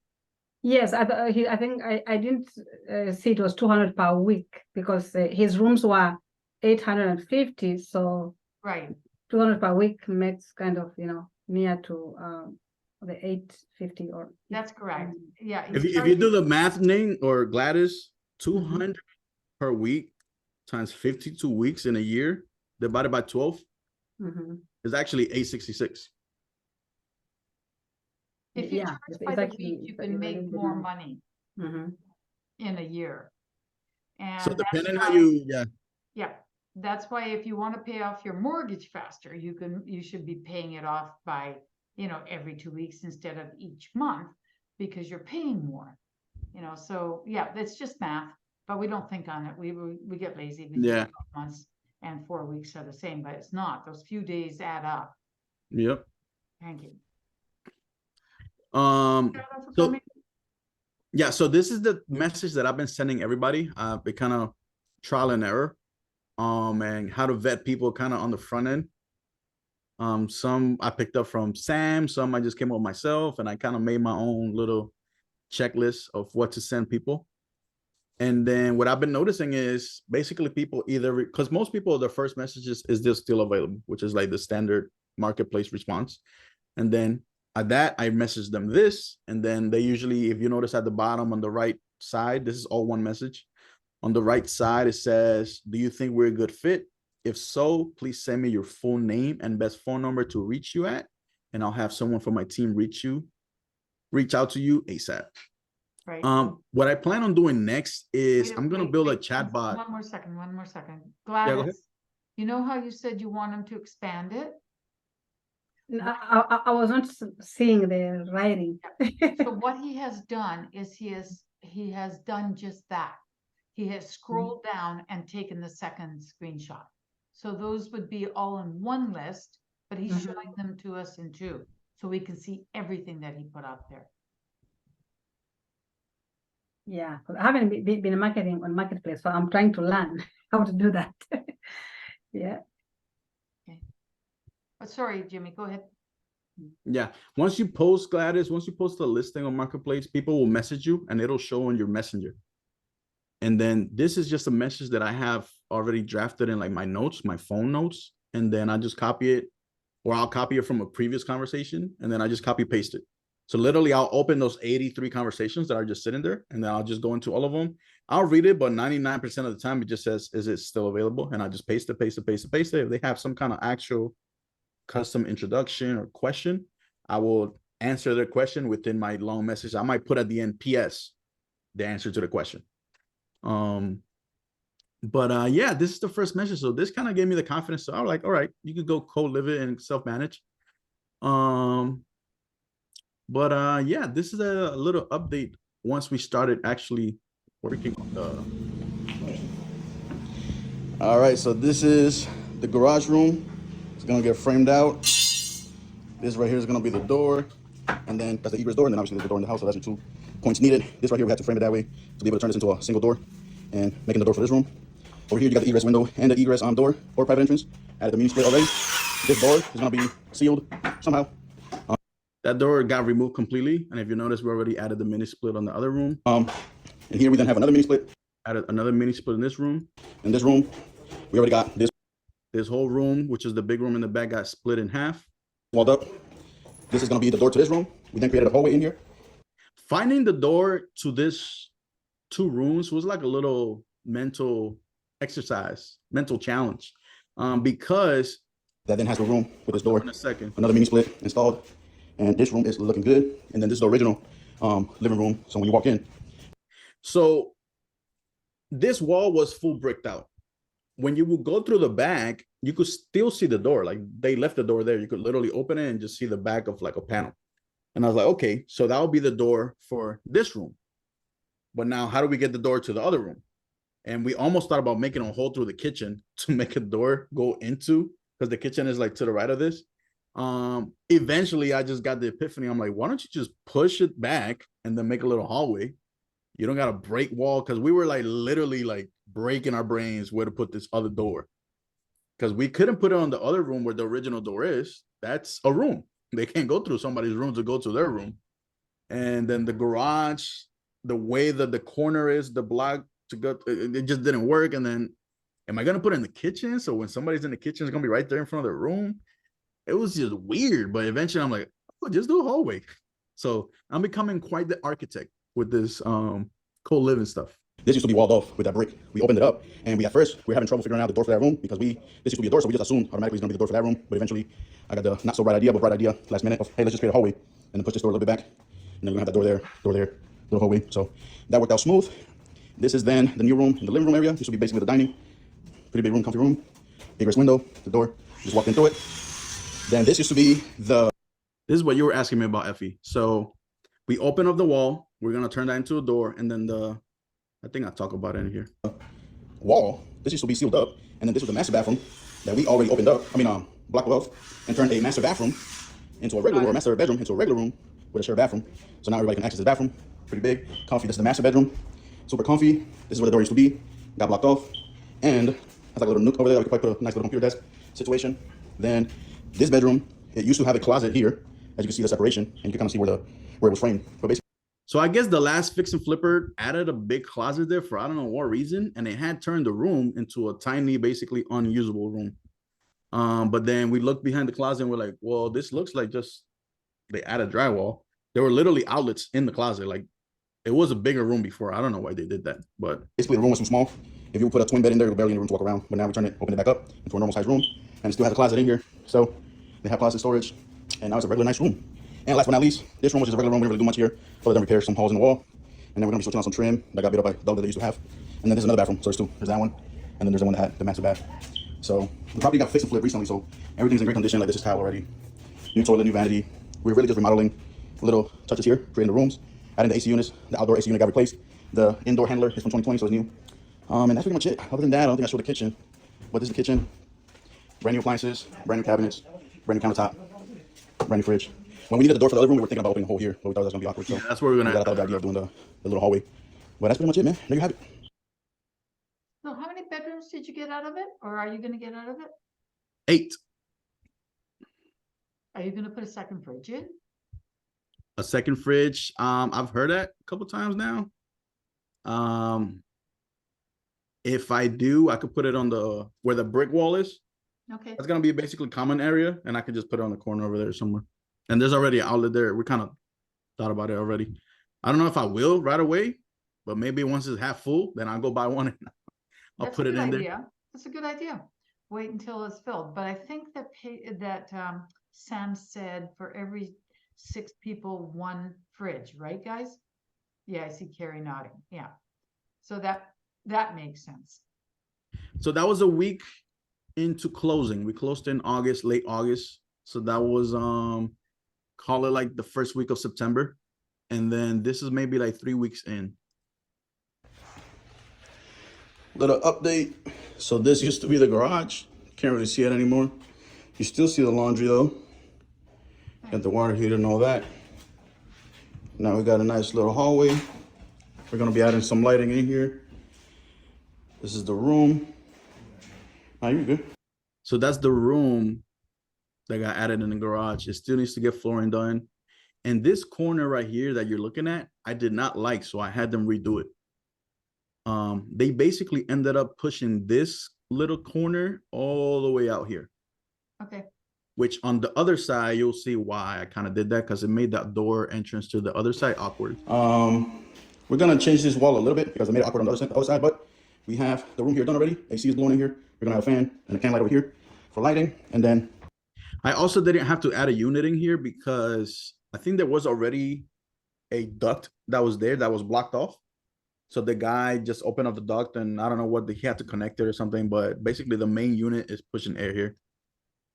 And it was actually pretty cool in there. the walls already got sprayed with texture, so after we do those last little couple touches, everything's gonna get painted. Then over here, this is where it's a little. So this is the area that got a little weird. You see where the door is? Like you gotta almost like go there sideways to go to the door. So what I had them do is, and this is lack of experience, right? On the next one, I'll have the foresight to like, hey, make sure you don't do this and that. But he made this awkward whatever thing with the room, and then the door frame, he put it further to the right. I'm like, dude, put the door frame further to the left, so it's where the open room is, and this unnecessary corner, push it all the way to the back. So I haven't gone to see it yet, but he told me that he fixed it. He's like, dude, I don't know why I didn't do that from the get-go, because now it's like normal door with like a nice little L. And I'm like, yeah, I don't know what you were smoking, but Because it would be Little very awkward, we're gonna difficult to get furniture in there. yeah, I didn't even think of that. But they do got a door on the back, so But still, you know, I yeah. agree with you. It's, yeah, interesting. We're gonna actually push this box back to kind of match it with the frame. It'll give more area here, and then this little wall we're gonna bring it to the frame as well. So it'll be flush here, and then an L here to the hallway. The door we're gonna move it a little bit more to the left, but there's room all the way over here really. So that way we're gonna gain a bunch of room that way, and then the door's gonna be more over here. This room is pretty much done. We're going to seal that up. We're just gonna decide to take out the whole door, seal it up, drywall it up, and then that door's still gonna be there. That window's still gonna be there. It's pretty much done. This is just gonna get painted, and the floor's gonna get added, and probably some lighting in here. This room's pretty much done. We're just gonna do lighting, and that's pretty much it. Paint. That's the door to that room, little hallway. And then from here we got the other room. Just got painted. We're gonna be adding a flush mount light in there. Back to the living room. We're gonna be adding 4 can lights and then a fan, and then eventually this is gonna be the general shared area. Let me flip around. So that's that area. We're gonna also add a can light here for more lighting. The kitchen again is already done. We're really doing nothing. Something that I noticed about maximizing square footage is you lose all your natural light. Literally all your natural light, because you're taking every window and turning it into a room. So all the hallways, all the shared area, kitchen, literally everything is artificial light, if you will. So I don't know, something to think about when you're maybe shopping for a property. If you can buy big enough to where you don't have to maximize, which I might be talking naughty, like, what do you mean you're not gonna maximize? That's the whole point. But if you could get away with not having to turn every window into a room, you make it still, like, I'm big on natural light. So like I work right in front of a window. So I love like natural daylight, which if you're in a room, you're still gonna get the lighting, but in the shared area is gonna be pretty dark. We purposely are gonna add can lights all over the place, but I don't know, just something that I didn't think about that maybe you want to keep in mind when you're turning every little area into a room. This room we're gonna do just a fan, and that's pretty much it. Then over here we're gonna do a nice light to kind of light this up. This room, the floor we were able to pull it from a different room that we're not gonna use anymore, so we added the floor in here. Doesn't look 100% the best, but it'll do. And then paint, we're gonna add 2 can lights and a fan to pretty much all the rooms. Bathroom is already done. The hallway, the door frame got added. We're gonna fix that, the trimming. Here, 2 more can lights. That fan is gonna get actually moved to the center of the room because whoever put it over there is a dummy. And then other than that, we're gonna remove this trim and just make it flush and paint it. Everything else is looking good there. And the last room, 2 can lights, fan, and that's pretty much it. That's it for this room, and we should be done. We got 1 room, 2 rooms, 1 bathroom, 2 bathrooms, 3rd room, 4th, 5th, and then there's 6, 7, 8 in the back. Well, yep, that's the update. Okay. Chugging along. So Gladys, the egress is Little counted up. as the window and the door. Yeah. So I'm coming to an end here finally.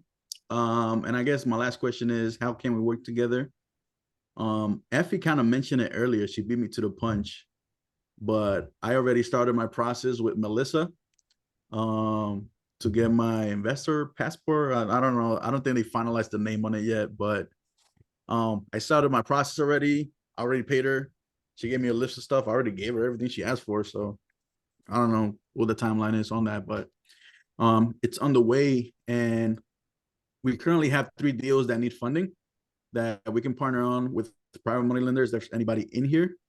But if not, I would love to help. I'm an open book. If you need to ask me any questions, even beyond this call, feel free to reach out. And yeah, thank you. Could you go back to that last slide for a second? Yes, ma'am. Just very briefly, tell us what are the 3, like, are they 3 bedrooms, 2 baths, or what are they? And what are you shooting to make them for, into? So these properties were actually properties that we locked up originally. They were part of my when I was showing you guys the deals when we started getting traction again. Yeah. And for this property, we were planning on wrapping it as well, like the Orlando deal. But then we recently went head first into co-living. And I started thinking about, well, why don't we just keep that one too? This one is subject to as well. We're actually close on this already. So if somebody was to fund this, we would just be basically getting our money out and placing somebody in there. Remember, I was telling you guys, like, we're trained and we don't stop for anybody. So if I need to fund them How many myself, or if I bedrooms need to, is it? go ahead. How many bedrooms, bath is it? So present? currently it's a 3-2. Okay, And what are you looking to make it? I'll be honest, I haven't even walked this property yet. Okay, So I'm not 100% sure, but if you can see here, big living room, I'll probably add a room there.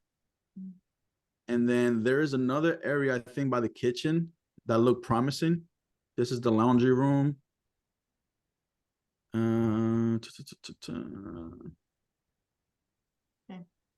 It might be another room. I'm gonna try to add 2 more rooms, but that might be pushing it. But it might be another room, so I'll turn it from a 3-2 to like a 4-2. And I have ads running already for this city. So I'm already getting feedback on if it's even. That's how I base everything, especially in a new city that I don't know, because this is Melbury, which is the city that's after Orlando that I was a referral that I mentioned earlier. So I wasn't too familiar with that city. But tons from what my business partner told me, there's like a mine there. So there's like a bunch of transient people that are in there for like 6 months working on the mine, and then they leave or whatever the case may be. So, and it's close to Tampa, close to Orlando. So it's a pretty good location. So this is a 3-2. And if you can see, it got remodeled a year or 2 before they bought it. Or a year or 2 ago. They got remodeled when they bought it, but we just bought it. So honestly, it just needs the walls, and that's pretty much it. Like, I probably wouldn't touch nothing else. I mean, kitchen was great. Appliances were brand new and styling still. So yeah, that's that one. And then this is another manufactured home, mobile home in Ormond Beach, which is right next to Daytona Beach. This one is a 2-2, but I believe it can be 3-2, if not a 4-2. And I'll show you kind of where I'm thinking. So this area right here behind this kitchen, it's a big living room, which is kind of this picture right here. So for sure, I know I could add another room here and just kind of throw a wall right there. And then if you see back there, that's kind of like another dining room. I think that might be another room. I have the square footage like this right here. I think this could be another room if I close it up. I'll have to measure it just to make sure it's not too small. But back there, I know for sure I could add another room. Mind you, the PITI on these, since they're smaller, cheaper houses, is lower. So although I won't maximize crazy 100 rooms in it, it'll still cash flow probably 1 to 2 grand profit. And then the rest of it is just the rooms. It has 2 rooms, 1 bathroom in the master, and then there's another shared bathroom. And this one again is not the prettiest thing, but also doesn't need nothing too crazy. These are just, so one thing that I guess I would like to leave everybody with, right, is that there's no rules with co-living. If you're doing a pad split, then you maybe have a little bit more rules, more specifications, has to be furnished. You're competing, something that I've noticed, right? You're already competing. The way people see the rooms is they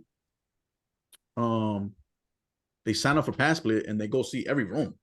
So it's like automatically, like, here's your competition.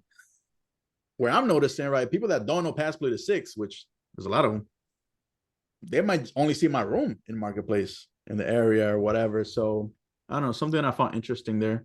Just a theory, but it might be less. You're right about the fact that pad split won't give as much of a care about your room than they do about, filling as many rooms. So Right. it's just one in a big pool. Whereas if you're advertising them, you wanted to know, am I going to be able to rent this? So you're more vested. There's no doubt about it. Exactly.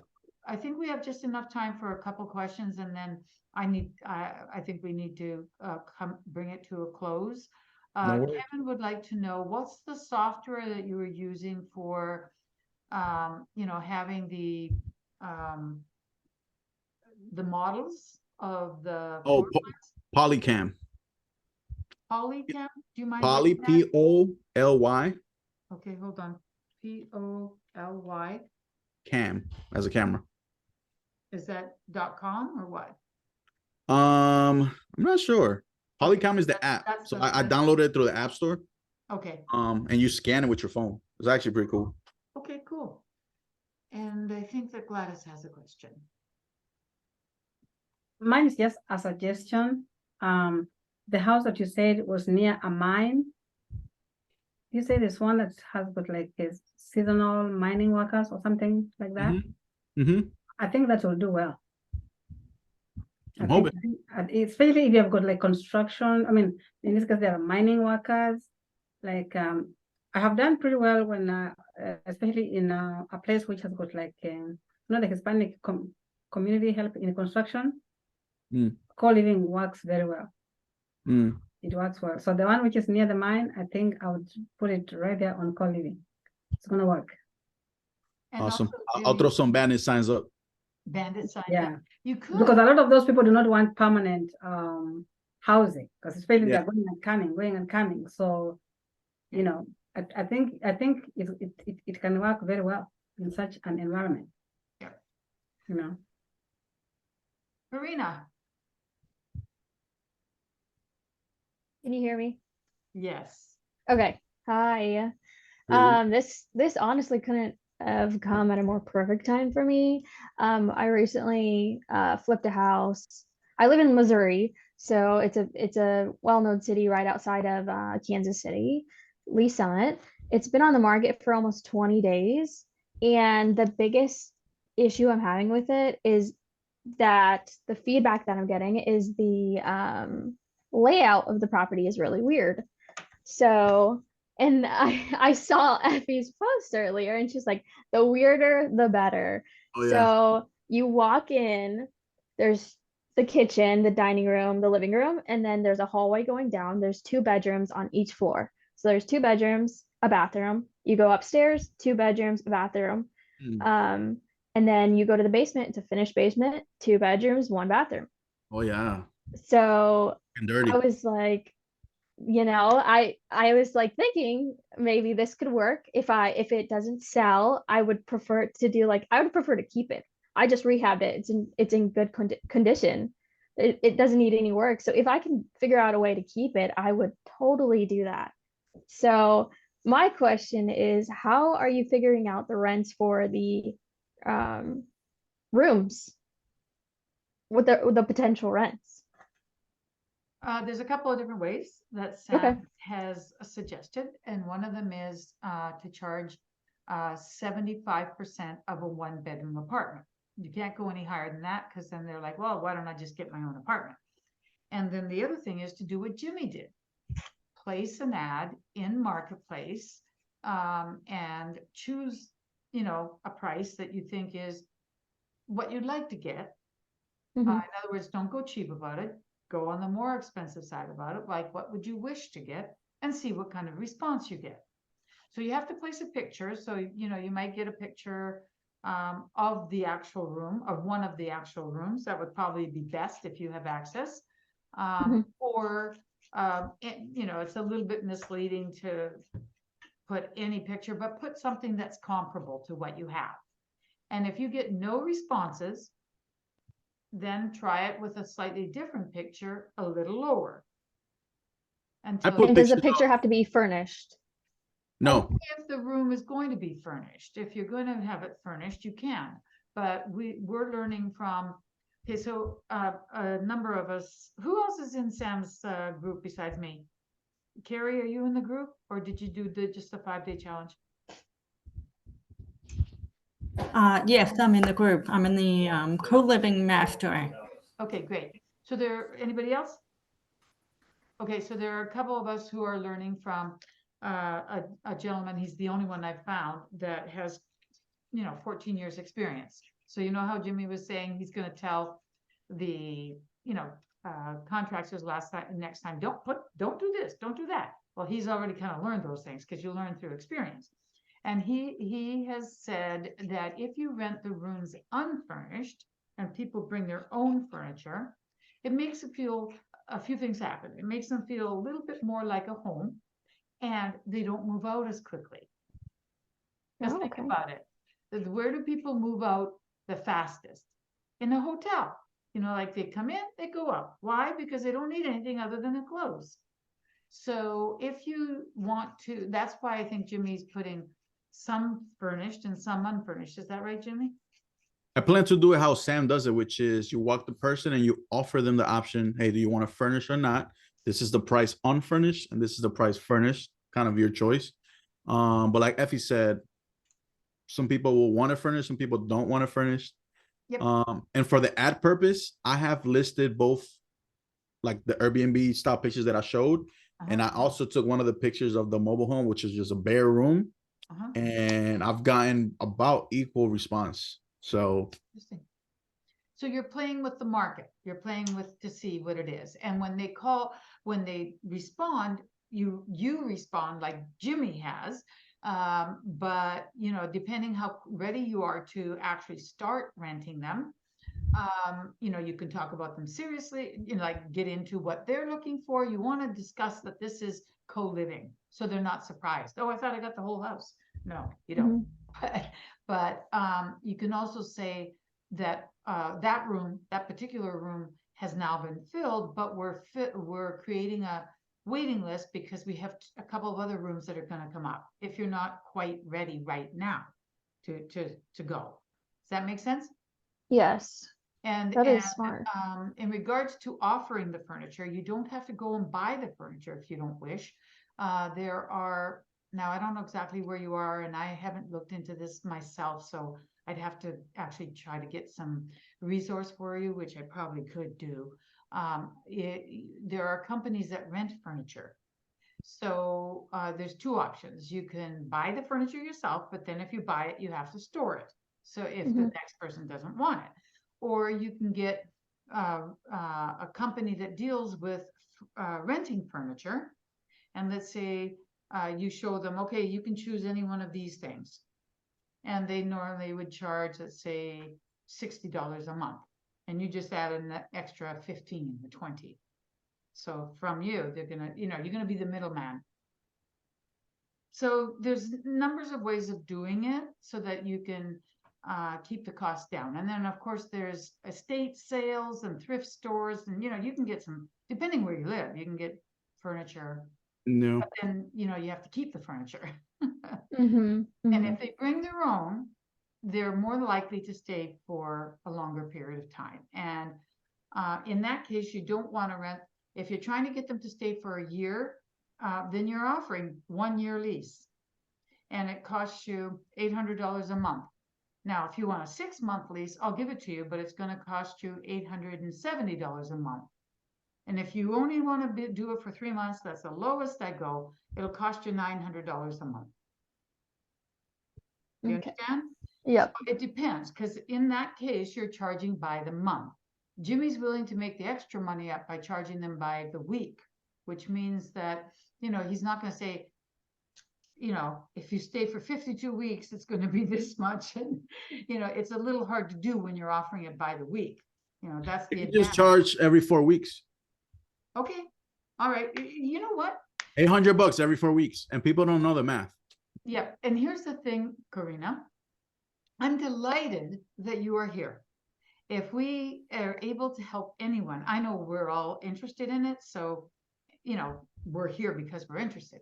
But if we can help one person, I am super stoked. But You helped me already. yeah, I know. We've helped a lot of people already. I'm the reason Effie's the reason I'm going co-living rather than pass split. Well, you know what? You're going to have more control. You're going to keep more money in your pocket. And there are no rules. Okay? It's new, relatively new. Like Jimmy said, a lot of people don't really know about it. So you can do it your own way. So although, you know, Jimmy has talked about, you know, the way he's doing it, we used to have this on Saturday, and this is only our 4th one. And I noticed that the number went partly because you know, it was kind of a little bit short notice and you know, once people know when you're holding a podcast or a Zoom, it's very important to be consistent. And changing it from Saturday to Monday is not being consistent, but I'm not ever changing it again. So I'm going to do them probably a year, maybe 2. I'll know a shitload more. Wait, now this is going to go on the internet. Okay, I'm going to know a boatload more in a year. But I'm really, really glad that it's offered you some options. Absolutely, absolutely. If I can keep the property, I would rather much do that than sell it on the market right now, because our market is definitely slowing down. If I would have sold this property a few months ago, it would have been gone by now. But all the investors that I've talked to, they're having the same issue. It's just slowing down. So you saw the sort of things that Jimmy posted. I recommend, is there any way that you can, are you willing to share some of the screens?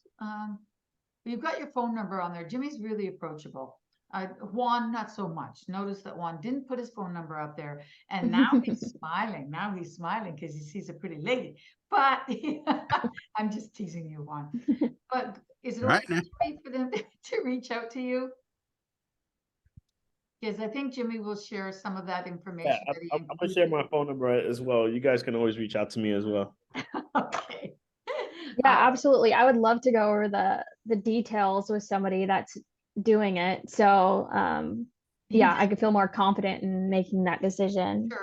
Sure. Juan just posted his phone number in the chat, and you guys know how to save the chat? Does everyone know how to save the chat? Okay, guys, when you go to the chat, you see a little pencil, you see a smiley face, you see a little file thing, then you see a screenshot, and then you see more. If you click on more, you know, those, okay, when you go to the, wait, I apologize, Jim. I should have said if you go to the chat and look at the bottom where you write your message, okay? In that place where you write your message, below there, okay, those little 3 ellipsi, they're called ellipsi of all things.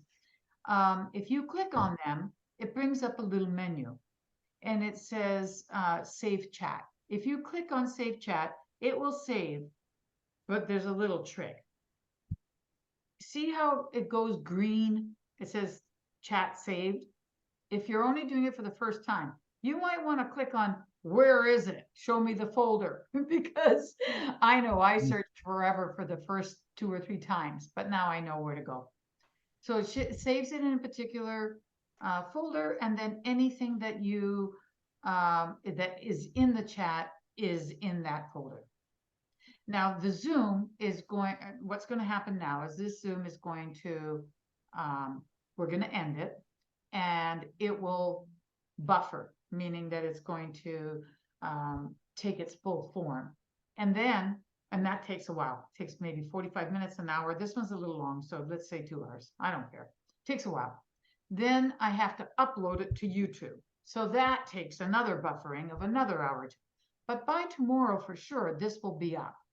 And then you can go watch it again if you wish. And there are a few other Zoom. Oh, I guess I should, you guys know my podcast, right? You know where I am. I shouldn't assume anything, actually. Hey, Effie, can I make a suggestion? Yes, by all means.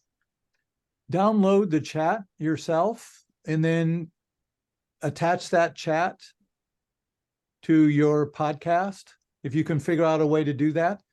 Because many times when you listen to these recordings, they're talking about the chat, and when you're watching them, you don't have access to it.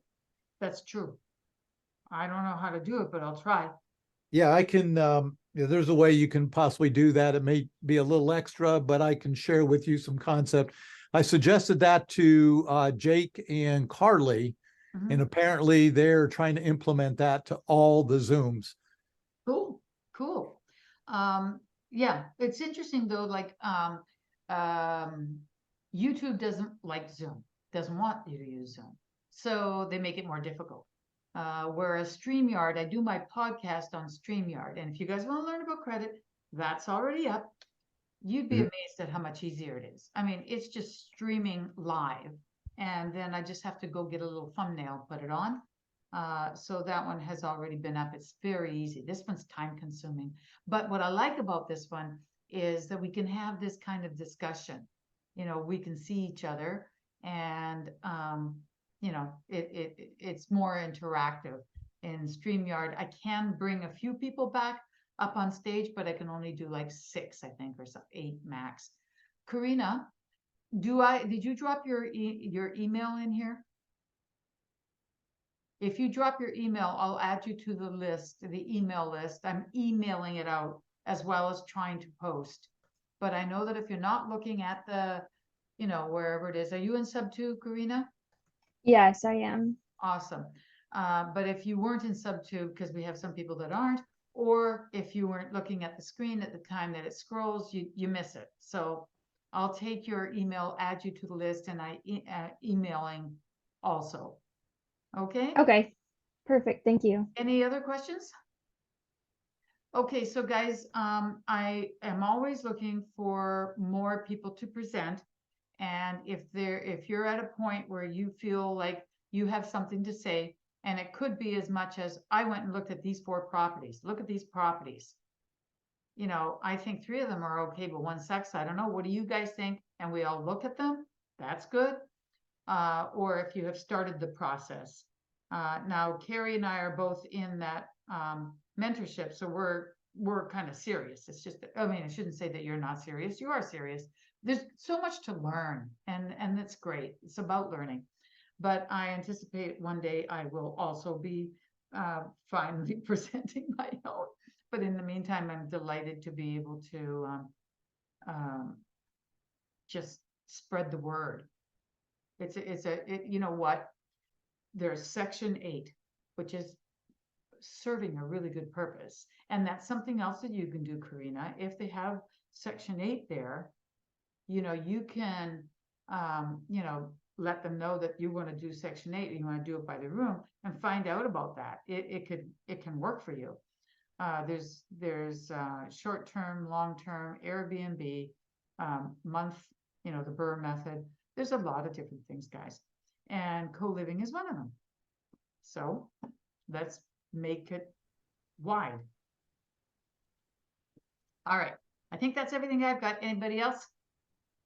Well, I normally say, well, and I still will say, throw some throw some fire in the chat for Jimmy. Give him some hands. What does Sam say? Clap 3 times. I say clap 4 times. Say thank you to Jimmy. Give him your appreciation, guys. And thank you, Jimmy, very much. And you too, Juan, for sharing. I appreciate it very, very much. All right, we'll see you next Monday. Take care, guys. And Karina, you can reach out anytime you want. Oh, look at Kevin. He's fancy. Bye-bye.